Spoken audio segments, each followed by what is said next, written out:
ធ្វើដំណើរមួយនៅវើគ្មានថ្ងៃឈប់ដូចបងនឹងអូនស្រឡាញ់គ្នាគ្មានថ្ងៃយប់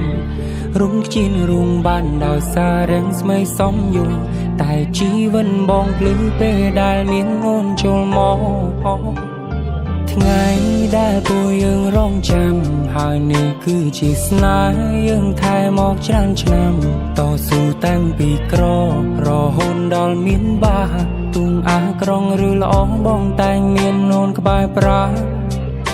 បងសូមសារព្រាមក្នុងថ្ងៃនេះថាបងពិនជាស្នេហ៍ដួងខែរំនារីឆោពននៅផ្កាយរំកាយរំពសអូនឡយសែឡគុំស្អាតខ្លាំងពេញបងសុំមងហោ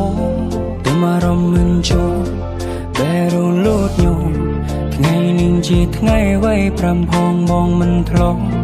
ចាំទុំរៀបចំឲ្យយើងខ្លាចជាគូគប់អូនគឺជាប្រពន្ធតែបងទុំអូនដូចទ្រសុំជួមបេះដូងមួយនេះផងតើបានទេយើងមាននិស្ស័យបានក្រាបក្បាលរកកន្ទេក្នុងនាមជាស្វាមីបានថ្នាក់ថ្នមថ្លៃក្រុមពេ